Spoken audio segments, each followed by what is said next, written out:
into. It's a tale all about a mysterious noise and a king who just really, really needed to get his beauty sleep. And this is our villain.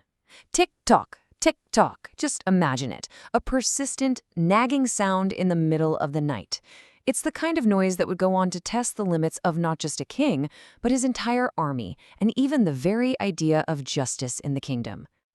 All right, so let's set the scene. Picture this. The grand palace of Rajapur. It's the middle of the night, everything's quiet, totally peaceful, exactly how a palace should be. Until it's not. So you've got a feel for poor King Vikramendra. He's right in the middle of a fantastic dream. We're talking delicious sweets, the whole deal, when suddenly, talk, talk, talk. He's jolted awake. And his first thought? It's gotta be some late-night construction. He is not happy. He's grumpy, he's annoyed, and all he wants is to get back to that dream. But you guessed it, the sound doesn't stop. So the king does what any self-respecting, sleep-deprived king would do, right? He throws on his robe, stomps out to his guards, and basically demands they put an end to this racket. I mean, he's the king. He literally forbids the sound from existing. Problem solved, or so he thinks. Okay, so the king wants answers, and he wants them now. And this, my friends, is where we get the first, shall we say, chaotic attempt to solve the mystery. The guards are understandably panicking. They don't want to get fired, so they escalate things immediately. They run off to get Captain Arjun Singh. And let me tell you about this guy. He leads the royal army and apparently has a mustache so fierce it could scare a tiger. You'd think, okay, this guy can handle a little noise, right? Well, yeah, not so much. The army's grand plan is basically just brute force. They start knocking on walls, they're flinging open cupboards, startling the poor palace cats. They're causing a total ruckus. And here's the best part. Their solution for finding a mysterious noise is to make way more noise themselves. Genius, right? And the result? An absolute disaster. The original tick-tock sound is completely drowned out by all the thumps and clatters and bangs from the soldiers. So the problem isn't solved, the king is still awake, and now nobody, and I mean nobody, in the entire palace is getting any sleep. So what happens when an entire kingdom's leadership is running on fumes?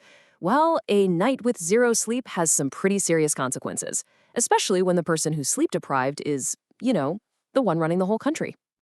And this just shows you how bad it got. The very next day in court, you have these two farmers arguing over who owns a cow. Now, a well-rested king, he'd have come up with a fair, wise solution. But our tired, grumpy king, his brilliant verdict is to just cut the cow in half. It is a completely absurd ruling, and it just goes to show you how shot his judgment really was. Thankfully, his wise minister, Chatur Sen, steps in and kind of gently points this out. And it leads to this great moment of self-awareness from the king. He basically says, how am I supposed to make wise decisions when I haven't slept all night?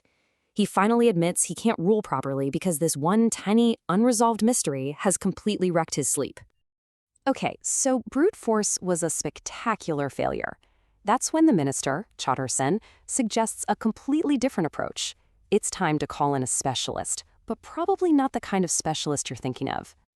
And here is our hero, Bhola Ram, the royal zookeeper. See, the minister had a brilliant thought. Maybe this isn't a human problem at all. So you don't need a soldier with a big sword. You need someone who actually understands the sounds of the animal kingdom. It's a perfect example of using the right tool for the job. And just look at the difference between his plan and the army's. It's night and day. It's not about noise and chaos. It's all about listening, patience, and just some clever observation. He listens intently. He pinpoints the source, and then he sets a simple but totally effective trap.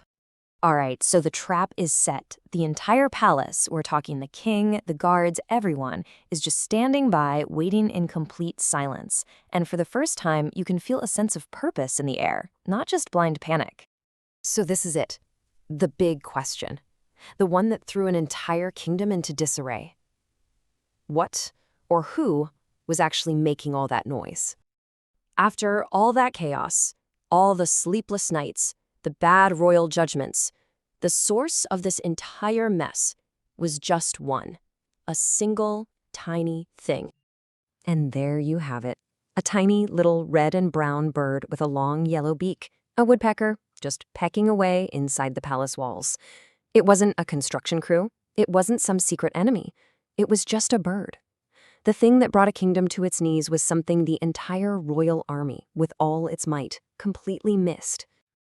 And just like that, everything gets resolved. It's swift, and it's a happy ending for everyone. Bhola Ram safely captures the bird.